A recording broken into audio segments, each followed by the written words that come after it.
Ain't modern technology grand? Well then, do you eat a lot of junk food and leave crumbs and empty bags in the car? Meg cocked her head at him. You sure you know who you're married to? I think so, but this is uncharted territory. Uh-huh. Meg took their coffee mugs to the sink and washed them. If she was leaving for a week, she didn't want to leave dirty dishes sitting around. Make sure there was enough cat and dog food for a couple of weeks. Ask Bree if she planned to stay in the house or whether she expected to spend time with her boyfriend Michael in Amherst. Remind Bree to turn down the thermostat if she was going to be out of the house for long. Find her spare charger for her cell phone.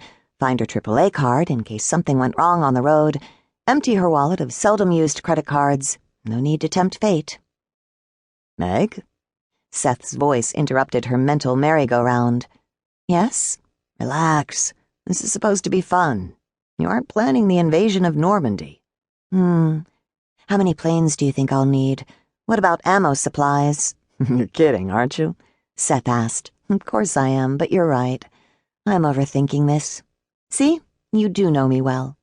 Go call your mother so we can check one thing off the to-do list. Yes, ma'am. Seth located his cell phone and strode off to the front of the house to talk to his mother. He came back 5 minutes later with a peculiar expression on his face. Everything all right? Meg asked. Apparently. She applauds our decision to leave town and says she'll be happy to walk Max if Bree doesn't want to do it every day. Then why the odd look? Christopher was there. Christopher was by now an old friend, Meg's mentor for her orchard enterprise, Bree's former university professor, officiator at the wedding by special license, and an all-around delightful person. And, Meg finally put two and two together, early in the morning, Christopher was at Lydia's house. Ho ho.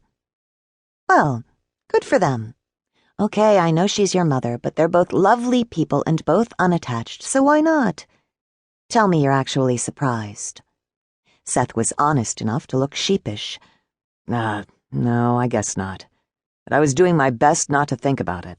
Looks like you'd better get over it. See what weddings do to people? Is she going to tell Rachel about the honeymoon, or should we call her? I'm sure they'll have lots to talk about. Let Mom have that pleasure. Is that everyone who needs to know? I'd better update Bree. I don't think she has any plans, but she doesn't always share when she does. And I'd better get started on that laundry. Meg made her way upstairs and started collecting what needed washing. She really had been neglecting that chore, because her basket overflowed before she was half finished. She set it down, wondering how much was really necessary for their excursion. They'd probably be gone for at least a week. Better be prepared.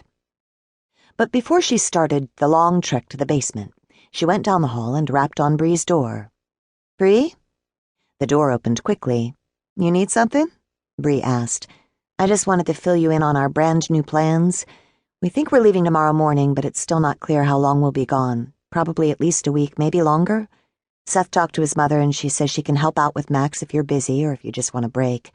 Just be sure the goats have enough feed and the water line doesn't freeze up, okay? Yeah, we've kept them going this long, so I think they can survive another couple of weeks. Listen, Bree started, then stopped herself. No, it can wait. While you're gone, I'll run the final numbers on the orchard income for this year, maybe get a head start on taxes, catch up on all the paperwork and stuff. That would be terrific, Bree, Meg said, and meant it. The business side of running the orchard was an ongoing source of friction between the two of them, and it was great to hear Bree volunteering to get started without any nagging. She had definitely matured professionally in the 2 years she'd been working for Meg, or Meg had been working for her. It wasn't quite clear. When she had begun, Bree had the technical expertise and knowledge to manage an orchard, but little to no experience. Meg had had neither, so she had willingly followed Bree's instructions. Her first solo effort had been to open up a new section of orchard, using a piece of Seth's adjoining land and choosing trees that were a mix of dependable producers and some less common heirloom varieties that were appealing to local foodies. They wouldn't be bearing fruit for a couple of years, but it made Meg feel good that they were planning for a future, not just lurching from crisis to crisis. Nice party, Bree commented, and Meg wondered if she was deflecting Meg's praise. Not too fussy. That's what I wanted.